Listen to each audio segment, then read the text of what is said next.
Hi guys, in today's video we have been looking at the Neewer Q120 little pocket studio light. So I've got one here. We just come back from a recent lavender field shoot and I kind of thought we'd start with a bit of an unboxing in terms of what you get with this little studio light, my kind of thoughts and opinions on it throughout. Now Neewer are going to be sponsoring this video, but my review is my own thoughts and opinions of it. I'm not getting anything else from this, but I do want to thank Neewer for sending us this light. So ready, it comes in a little bag, which is really handy. I can fit it in my camera bag and camera suitcase as well if I go and do weddings and other shoots. But of course we use this for the lavender field photo shoot. So inside you do get the Q120. Now my first thoughts when I got this is I thought it was going to be bigger.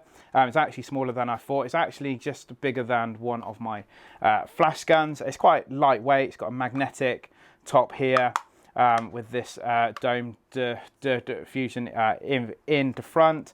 It also comes with a USB cable because it's battery operated and the battery comes out really easily here and it just slots back in. And we also get a stand adjustment as well, which we can easily just screw onto the bottom here if you want to be either holding it or propping it onto a stand for moving around. But during the lavender field photo shoot, Neewer also kindly gave me a flash gun bracket so that we could also use this there. They also kindly sent me a 90cm softbox as well, which you will see in the footage coming for this lavender shoot. Now, first impressions was, yeah, it's a lot smaller than I thought it would be bulkier. It's really cool. It was battery powered as well, which a lot of these portable studio lights are now.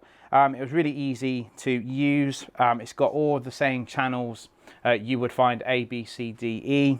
The battery itself was also really easy to get in and out. If I was to also use these even more, I would actually get a spare battery, and I'm going to explain the reason why later. It did charge up with a USB-C really easily too here, and it only took a couple of hours to actually charge up, and it lasted a really long time. I used one of Neewer's triggers here for the actual shoot, just because I already had it, but you can get these for Canon, Nikon and Sony as well. But I was really pleased with the way this was packaged. It was all so compact in like here. I could fit it in, and already I was really impressed with the size compactability as well with this. So yeah, so this is also really easy to actually carry. It's got a lovely handle. You can then carry it around, but what I would be doing is I fit these in my camera bag as mentioned, just so yeah, I'm not carrying too many bags on shoots.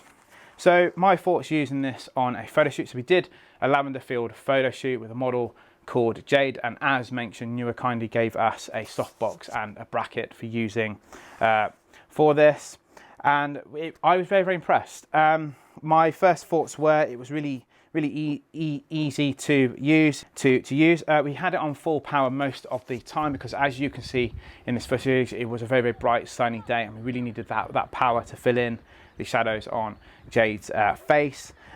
What really impressed me was the recharge rate on this. We did a 3-hour shoot. It seemed to last about 2.5 hours until it got to about half power, and what we then noticed is the battery did start whining a little bit and the recharge rate was just getting a little bit slower. But when we were using it on lower powers, the recharge rate was also really quick, so I was really impressed with that. It was also good as well. It didn't get too hot either, even though it's a bright hot sunny day. This didn't get too hot in the heat.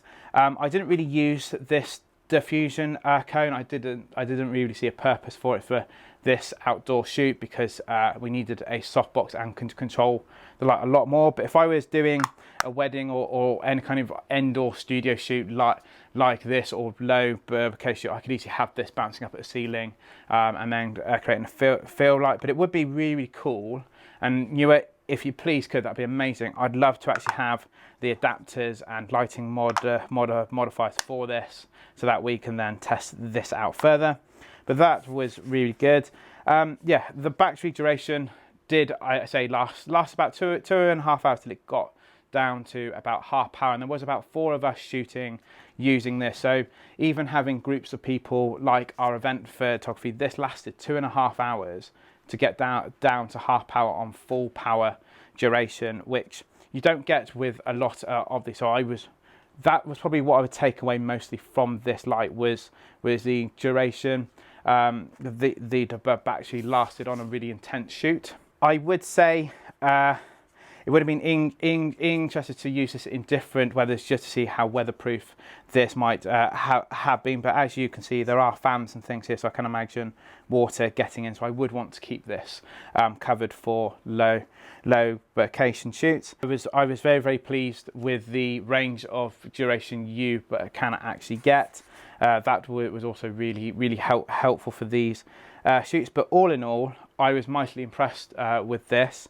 I think it is about £180 roughly on Amazon and the Neewer website. I think that is great value for money. I would actually invest in a couple more of these if I was doing a lot more independent shoots on low instead of the group event that I did use this on. And I would give this a go. I'll put the links in the description below. I'll now put up some images taken using this light, and you can make your own opinion from that. But Neewer, thank you so much for sending us this. I've really enjoyed this product. Guys, go to check it out. Please consider liking and subscribing. I'll see you all in the next video. Thank you, guys.